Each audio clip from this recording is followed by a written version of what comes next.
হঠাৎ করেই শেখ হাসিনা কেন বাংলাদেশে পদার্পণ করতে চাইছে? আজ মোটামুটি ভাবে 2 বছর কিন্তু হয়ে গেছে ভারত এসে রয়েছে। তারপরও এখন কি ভারত সরকার তাকে ফোর্স করছে, নাকি নিজের ইচ্ছায় সে বাংলাদেশে যেতে চাইছে? তার কারণ কি? যদি একটু ডিপলি ভাবা যায় যে শেখ হাসিনা কেন বাংলাদেশে যেতে চাইছে, সে গেলেই তো তার অশান্তির মুখে পড়তে হবে, তার ফাঁসিও হতে পারে, তার কারাগারেও থাকতে হতে পারে, এমনকি তার সাথে যে কি হবে কল্পনা কিন্তু করা যাচ্ছে না।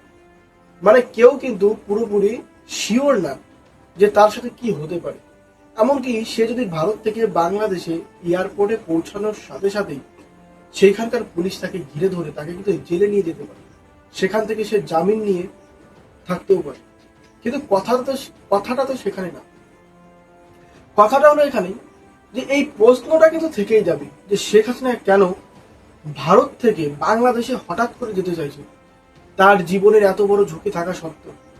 সবাই কিন্তু বলছে একই কথা, যে তার জীবনে কিন্তু ঝুঁকি বাংলাদেশে প্রচুর। আবার বাংলাদেশে আবার কি বলছে, আর এর মধ্যে একটা কথা আছে।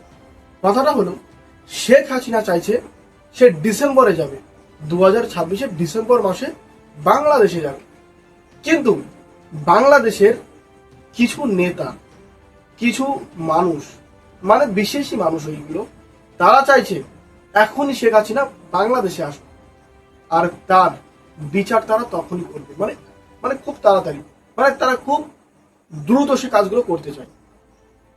কিন্তু বিষয়টা তো অন্য জায়গায় ভাবাচ্ছে। এতদিন তারেক রহমান মোটামুটি ভাবে 15 বছর কিন্তু ইউকেতে থেকে গেছে। শেখ হাসিনা কিন্তু অনেকবার চিঠি পাঠিয়েছে ইউকে থেকে তারেক রহমানকে নিয়ে আসার জন্য। সেই রকম ভাবে বাংলাদেশের সরকার যখন পরিবর্তন হয়, তারপরেও কিন্তু শেখ হাসিনাকে বাংলাদেশের থেকে চিঠি এসেছে ভারতে যে শেখ হাসিনাকে বাংলাদেশে যেন ফেরত আনা হয়। আর এই ফেরত আনার পিছনে অনেক বড় একটা গেম চেঞ্জার। একটা জিনিস কিন্তু মানতে হবে যে বাংলাদেশের বাংলাদেশের একজন জনপ্রিয় নেতা সে কিন্তু শেখ হাসিনা। আর শেখ হাসিনা যদি বাংলাদেশে যায়, আর বাংলাদেশে যে আওয়ামী লীগের কর্মীরা আছে এখনো পর্যন্ত, যারা জীবিত আছে এখনো পর্যন্ত, এই আওয়ামী লীগ কিন্তু আবার ফিরে আসতে পারে যদি শেখ হাসিনা বেঁচে থাকে, যদি শেখ হাসিনা তার কোর্টের থেকে রায় নিয়ে তার কেসগুলো ক্লিয়ার করে বাইরে আসে। সে কিন্তু বারবার বলছে যে সমস্ত কেস তার উপর দেওয়া হয়েছে, প্রত্যেকটা কেসের উপর কিন্তু সে একই কথা বলেছে যে এই কেসগুলি যে দেওয়া হয়েছে একটার সাথেও সে কিন্তু জড়িত না, কিন্তু তাও কিন্তু তাকে দেওয়া হয়েছে। এবার এই কেসগুলি কিন্তু লড়তে হবে, আর লড়ার পরপরই শেখ হাসিনা যদি জীবিত থেকে থাকে, আওয়ামী লীগ কিন্তু বাংলাদেশে আবার ফিরে আসবে। আর বাংলাদেশে যদি আওয়ামী লীগ ফিরে আসে, তাহলে কিন্তু বাংলাদেশে আওয়ামী লীগের কর্মীদের সাথে যে ঘটনা 2024 পর থেকে হয়েছে, প্রত্যেকটার হিসাব কিন্তু ঘন্টায় ঘন্টায় শেখ হাসিনা নেবে। একটা জিনিস আপনারা হয়তো অনেকেই জানেন যে বাংলাদেশের হিন্দুদেরকে, বিশেষ করে হিন্দুদেরকে দেখে দেখে অ্যাটাক করা হয়েছে, আর তাদের রিজন দেওয়া হয়েছে যে তারা আওয়ামী লীগ করত, তারা শেখ হাসিনাকে সাপোর্ট করত, যার কারণে তাদেরকে সাপোর্ট তাদের বিরুদ্ধে পদক্ষেপ নিয়েছে এখনকার বর্তমান মানুষ। তাদেরকে প্রচুর ক্ষয়ক্ষতি করেছে, হিন্দু মেয়েদেরকে তুলে নিয়ে এসেছে, হিন্দু প্রত্যেকটা ছেলেদের, প্রত্যেকটা নেতা কর্মীদেরকে কারো মেরে ফেলেছে, কেউ ভয়তে বিদেশ পালিয়েছে। এমনকি মুসলিমরাও যারা আওয়ামী লীগের সাথে যুক্ত ছিল, তারাও কিন্তু বিদেশে চলে গেছে অনেকে। কিন্তু এখন শেখ হাসিনা হঠাৎ করে বাংলাদেশে কেন যেতে চাইছে? ভারত সরকার কি তাকে ফোর্স করছে, নাকি সে নিজের ইচ্ছাই যেতে চাইছে? এর পিছনে কিন্তু অনেক বড় একটা গেম চেঞ্জার। গেমটা আসলে কি? সে চাইছে যে আওয়ামী লীগের যে কর্মীরা এখনো পর্যন্ত বাংলাদেশে জীবিত আছে, এই মানুষগুলোকে সাপোর্ট করতে হবে, এই মানুষগুলোকে স্বাধীনভাবে বাঁচতে দিতে হবে।